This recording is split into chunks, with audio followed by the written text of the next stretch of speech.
क्या आपने कभी सोचा है कि एयर को हम देख नहीं सकते हैं लेकिन फील कर सकते हैं? पहला क्वेश्चन। सेकंड, आइस, वाटर और स्टीम, क्या ये तीन अलग चीजें हैं या एक ही मैटर के तीन फॉर्म्स? नेक्स्ट, और जब आप परफ्यूम स्प्रे करते हैं तो उसकी स्मेल दूर तक कैसे पहुंचती है? हेलो दोस्तों, मैं हूं रमेश और आप देख रहे हैं नॉलेज स्प्राउट। आज हम शुरू करने जा रहे हैं क्लास 9 साइंस का एक बेसिक चैप्टर जिसका नाम है मैटर इन आवर सराउंडिंग्स। ये चैप्टर हमें बताता है कि हमारे आसपास की हर चीज जैसे water, air, chair, book, food, सभी किस कॉन्सेप्ट पर बेस्ड हैं।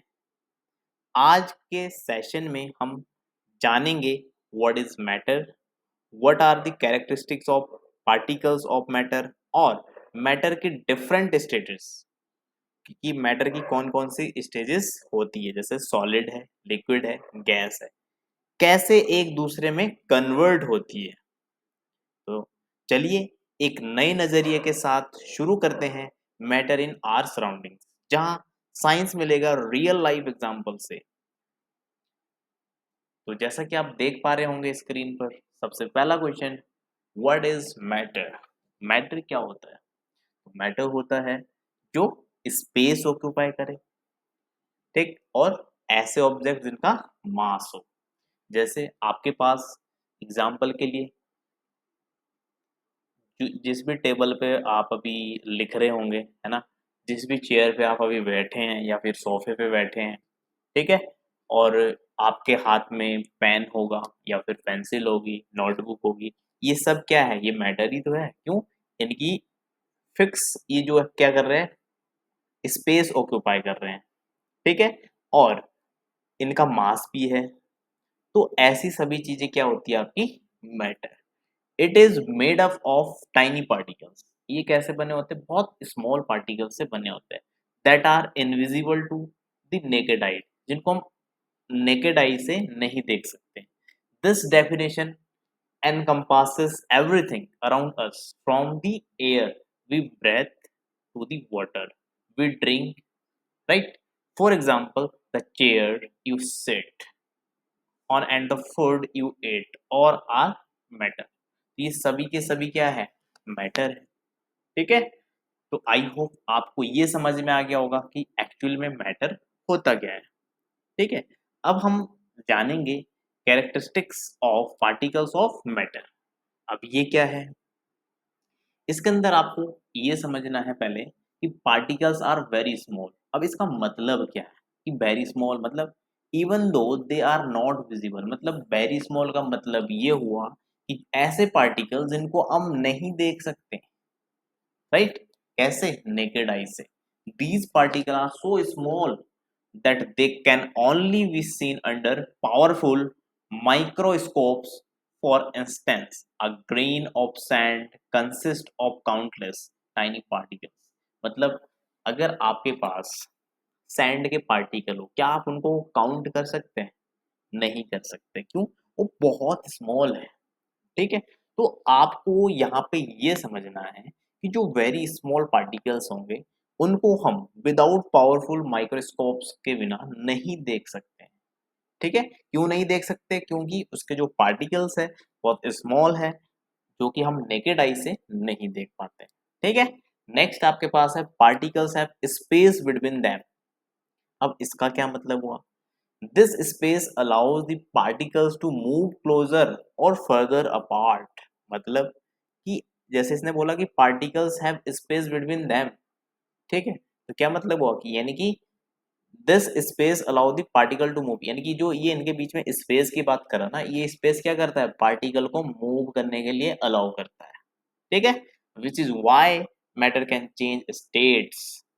अ sponge soaking of water demonstrates this, as the water fills the space between the particles of the sponge। तो आपको ये चीज ध्यान रखनी है कि जो ये स्पेस रहता है, इस स्पेस का काम ही क्या है? पार्टिकल को मूव कराना। अगर यहाँ पे बिल्कुल भी स्पेस नहीं है तो पार्टिकल मूव नहीं कर पाएंगे। ठीक है, particles are constantly moving. Constantly moving का मतलब क्या होता है कि उसमें ज्यादा चेंजेस नहीं आ रहे हैं। ठीक है, जैसे this movement is more vigorous at higher temperature leading to change in the state of matter. Boiling water shows this as the heat increases the movement of water particles until they become steam. मतलब अगर आप पानी को गर्म कर रहे हैं तो आप देखिएगा कभी कि जो पानी आप गर्म कर रहे हैं ना यूनिफॉर्मली क्या होगा, उसके अंदर कुछ पार्टिकल्स आपको ऐसे मूव करते हुए दिखेंगे। ठीक है, तो ये जब तक वो पानी बॉयल ना हो जाए तब तक वो कॉन्स्टेंटली क्या करेंगे, सारे पार्टिकल्स मूव करते रहेंगे। राइट, नेक्स्ट आपके पास है पार्टिकल्स अट्रैक्ट ईच अदर। ये आपसे क्या पूछना चाह रहा है यहाँ से कि पार्टिकल क्या करते हैं, एक दूसरे को अट्रैक्ट। अब आप सोच रहे होंगे कैसे। The strength of this attraction varies across different type of matter, influencing their physical properties. Magnetism is a simple example where particles in a magnet attract iron particles. ठीक है, अब अट्रैक्ट करने का रीजन क्या है? देखो, अगर चार्जेस है तो कैसे करते हैं, एक पॉजिटिव एक नेगेटिव। एक चार्ज आपका अगर पॉजिटिव है दूसरा कैसा है, नेगेटिव, तो एक दूसरे को क्या करेंगे, अट्रैक्ट करेंगे। अगर दोनों सेम नेचर के हैं यानी कि पॉजिटिव पॉजिटिव या नेगेटिव नेगेटिव, तो क्या करेंगे, एक दूसरे को रिपेल करेंगे। ठीक है, इसी तरीके से जो मैग्नेट होता है उसका नॉर्थ पोल और साउथ पोल क्या करेगा, अगर आपने नॉर्थ के सामने नॉर्थ को लाया तो अट्रैक्ट नहीं कर पाएगा। राइट, तो अगर यहाँ पे आपने क्या किया, जो आपके पास मैग्नेट है उसके सामने आयरन ला दिया, ठीक, तो मैग्नेट आपने देखा होगा कैसे जल्दी से चिपक जाता है। ठीक है, इसका मतलब क्या है कि जो पार्टिकल्स है उनके अंदर अट्रैक्टिंग नेचर भी होता है। राइट, नेक्स्ट है आपके पास states of matter. States of matter कि मैटर की कौन कौन सी स्टेट्स होती है। जैसे कि अभी हमने समझा था कि सबसे पहले कौन सी स्टेट्स होती है, सॉलिड्स, उसके बाद लिक्विड्स एंड गैसेस। राइट, अब आपको यहाँ पे ये ध्यान रखना है कि जो सॉलिड्स है, राइट, जैसे आपके हाथ में अभी पेन है या टेबल है, ठीक, यानी कि सॉलिड चीजें, उनकी fixed shape and fixed volume होता है, या फिर आप कह सकते हैं definite shape and definite volume. Right, example मैंने आपको बता दिया। अब यहाँ पे आता है strong intermolecular forces. The particles are tightly held together. अब सॉलिड में आप देख पा रहे होंगे कि अगर कोई चीज सॉलिड है उसका क्या रीजन है, उसका रीजन ये है कि जो वहां पे पार्टिकल्स है, ठीक है, वो क्या है, एक दूसरे से मतलब बहुत अच्छे से बाउंड है, उनके बीच में जो इंट्रामोलिकुलर फोर्स है बहुत स्ट्रॉन्ग है, इसीलिए तो क्या है, सॉलिड है। ठीक है, जैसे ice cube in freezer are an example retaining their shape until melted. Right, अब नेक्स्ट आपके पास आता है लिक्विड्स। अब लिक्विड्स में आपको ध्यान रखना है कि यहाँ पे वॉल्यूम तो डेफिनेट होता है, ठीक है, बट शेप डेफिनेट नहीं होती है। फॉर एग्जाम्पल आपके सामने बोतल रखी होगी, राइट, आपने उसके अंदर पानी देखो, अब जो पानी है ना उस पानी ने क्या कर रखा, जैसी बोतल की शेप है वैसा ही दिख रहा है, ठीक, बट उस बोतल का कुछ वॉल्यूम होगा, हो सकता हो 1 लीटर की है, 2 लीटर की है ना, तो लीटर में क्या हुआ, वॉल्यूम, यानी कि वॉल्यूम जिसका फिक्स हो और शेप जिसकी फिक्स ना हो उसको हम क्या बोलते हैं, लिक्विड्स। ठीक है, modern intramolecular forces, the particles are less tightly packed. अब देखो यहाँ पे सिंपल सी बात है, सॉलिड्स के कंपैरिजन में यहाँ पे क्या होगा, जो पार्टिकल्स होंगे वो लेस टाइटली पैक्ड होंगे then in solids, allowing them to slide past each other, oil flowing in a pan exemplifies this behavior।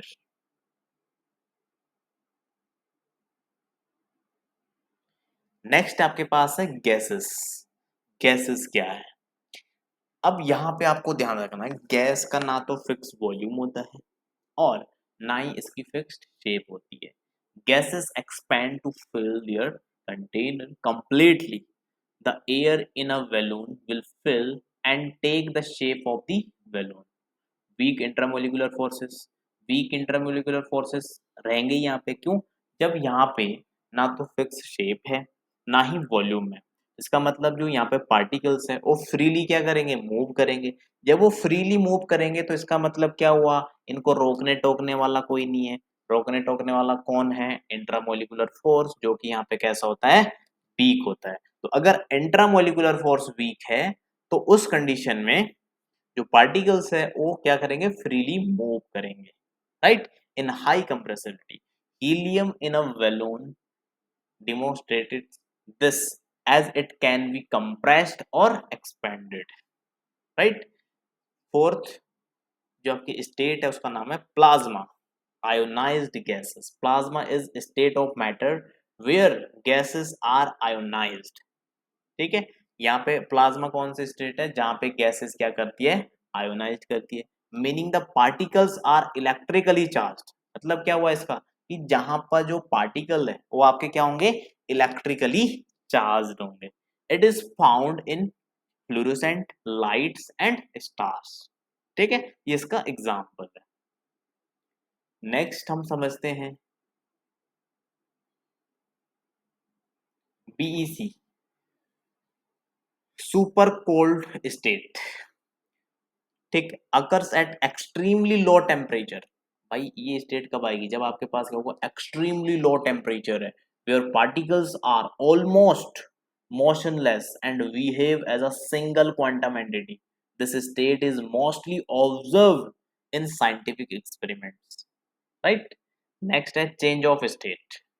Change of state, तो सबसे पहले matter can change from one state to another, जैसे solid से liquid, liquid to gas, ठीक है। When energy in the form of heat, अब ध्यान रखना अगर आपके पास आइस है, ठीक है, आपने उसको क्या किया, मेल्ट किया। अब जो यहाँ पे एनर्जी लगी, ठीक, इसको हम क्या बोलते हैं, लेटेंट हीट। आपने हीट दी ना यहाँ पे, तो हीट कौन सी है, लेटेंट हीट। लेटेंट हीट क्या होती है, छुपी हुई हीट, जो आपको दिख नहीं रही बट है, ठीक है। एडेड और रिमूव्ड, दीज प्रोसेस इंक्लूडेड, सबसे पहले मेल्टिंग। अगर आप मेल्ट करें तो क्या होगा, solid to liquid like ice turning into water, right. Freezing, liquid to solid as water turns into ice. हमको पता है, आपने वाटर को क्या किया, फ्रीजर में रख दिया, आइस बन गया। Vaporization, liquid to gas such as water boiling into steam. Condensation क्या होता है, गैस टू लिक्विड। अब देखो कंडेंसेशन में क्या हो रहा है, गैस से लिक्विड लाइक स्टीम। एग्जांपल के लिए क्या लिख सकते हैं आप, लाइक स्टीम फॉर्मिंग ड्रॉपलेट्स। आपने पानी को उबाला, ऊपर आपने ढक्कन रख रखा किसी बर्तन पे जिसमें आप पानी, अगर आप उस ढक्कन को ऐसे उठाओगे तो आपको दिखेगा वहां पे कि जो स्टीम है उसके साथ ड्रॉपलेट्स आ जाती है, ठीक है, on a cold surface. Sublimation, sublimation क्या होता है, सॉलिड टू गैस, मतलब सॉलिड टू गैस, जैसे कपूर होता है, सुना होगा नाम, है ना, वो क्या रहता है, सॉलिड रहता है, बट वो सीधा किस में कन्वर्ट होता है, गैस में। Solid to gas without passing through the liquid state as seen with dry ice turning into carbon dioxide gas. Next है आपके पास factors affecting change of state, कि जो ये स्टेट चेंज होती है इसको कौन अफेक्ट करता है, किस वजह से चेंज हो रही है। आपने भी सोचा होगा ये कि भाई कैसे, आपके पास तो आइस था, वो मेल्ट कैसे होगा, सिंपल सी बात है ना, किसकी वजह से हुआ, टेम्परेचर की वजह से। तो सबसे पहला फैक्टर जो होगा चेंज करने का, किसको चेंज करने का, स्टेट को, तो पहला होगा टेम्परेचर। अगर आपने टेम्परेचर को इंक्रीज कर दिया तो सिंपल सी बात है, जब आप टेम्परेचर को इंक्रीज करोगे तो उस कंडीशन में क्या होगा, जो भी आपके पास सॉलिड है, चाहे वो आइस है या फिर कोई एनी अदर मटेरियल्स है, जो इजिली मेल्ट कर सकता है, ठीक है। कैसे, जब आप टेम्परेचर इंक्रीज कर दोगे, जैसे increasing temperature provides particles with more energy, ठीक है, तो ये क्या करेगा, उसको एनर्जी देगा, जिस वजह से वो क्या हो जाएगा, मेल्ट हो जाएगा। एग्जाम्पल के लिए heating butter makes it melt, right. अब दूसरा कौन है, दूसरा कौन ऐसा काम कर सकता है? प्रेशर। ठीक है, increasing pressure can force particle closer together influencing the state. A pressure cooker, आपने देखा होगा कि प्रेशर कुकर में कैसे जल्दी से खाना बन जाता है। uses this principle to cook food fast faster by increasing the boiling point of the water। तो ध्यान रखना कि फैक्टर्स अफेक्टिंग कौन कौन से यहाँ पे, टेम्परेचर और प्रेशर। ठीक है, नेक्स्ट देखिए आप एनसीईआरटी बुक। तो ये सब चीजें हमने इसमें डिस्कस कर ली है कि मैटर क्या है ना, ये कैसे, इनकी स्टेट्स क्या है, ये कैसे चेंज होते हैं। ठीक है, वेपराइजेशन क्या है, कंडेंसेशन क्या है, ये सब चीजें हमने यहाँ पे देख ली है। ठीक, आप देख सकते हैं अभी हमने, देखो एक यहाँ पे इसने आपसे क्वेश्चन पूछा है, can matter change it's state. तो हम अभी हमने पढ़ा यस, बिल्कुल कर सकता है भाई। देखो इस तरीके से आप घर पे एक्सपेरिमेंट खुद ही कर सकते हैं। आपने आइस लिया, एक बर्तन में डालना उसको, है ना, फिर देखना कि कुछ टाइम बाद वो पूरी आइस किस में कन्वर्ट हो जाएगी, लिक्विड में। ठीक है, उसका रीजन क्या है, टेम्परेचर। आपने क्या किया, जो आइस का टेम्परेचर था उसको आपने चेंज कर दिया। ठीक, तो ये सब चीजें हमने कर ली। अब देखो effect of change of pressure, तो प्रेशर के वजह से कैसे इफेक्ट चेंज हो, ये भी हमने देख लिया था, है ना।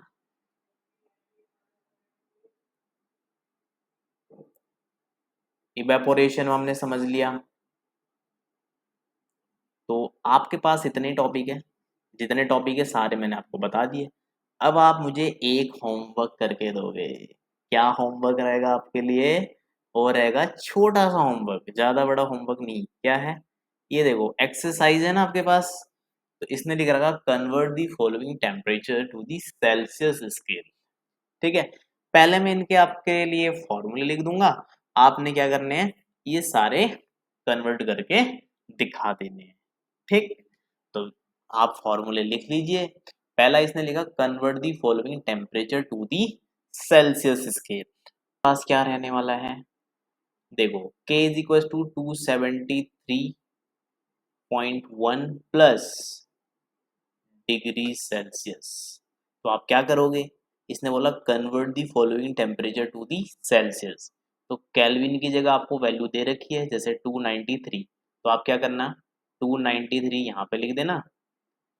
अब देखो 273 इधर पॉजिटिव है, जब आप इसको लेफ्ट हैंड साइड में लेके आओगे तो क्या हो जाएगा, negative. 273.1 is equal two degree Celsius. अब आप क्या करना, इसमें से इसको सब्ट्रैक्ट कर देना, जो आपके पास आएगा वो आपका आंसर। ठीक है, इसी तरीके से आपने इसको सॉल्व करना है। यहाँ पे भी सेम मेथड रहेगा। अब नेक्स्ट वाले में क्या करना है, नेक्स्ट वाला तो और इजी हो जाता है, क्यों, क्योंकि आपको पता है K इज इक्वल टू क्या है, 273 प्लस डिग्री सेल्सियस। तो सिंपल सी बात है, जो 273 है उसमें आपको क्या कर देना है, 25 को ऐड कर देना है। इसी तरीके से 273 में आपको किसको ऐड करना है, 373 को। तो ये सारे क्वेश्चन आपके सॉल्व हो जाएंगे। ठीक है, अब जो ये क्वेश्चन है, ये मैं आपको तब बताऊंगा नेक्स्ट वीडियो में, जब आप मुझे पहले इतने का रिस्पॉन्स दोगे। जो मैंने आपको दो ही क्वेश्चन दिए, ज्यादा नहीं दिए। ठीक है, दो ये हो गए, एक और देता, एक दो और देता हूं। देखो कहाँ से, जो आपके एनसीईआरटी में क्वेश्चन दिए रहते हैं,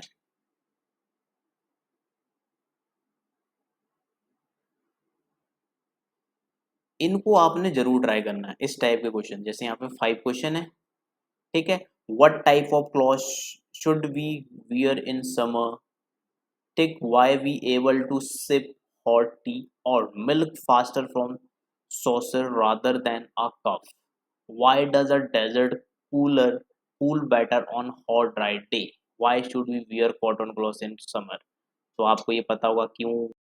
तो दोस्तों आज हमने समझा कि मैटर क्या होता है, उसके पार्टिकल्स कैसे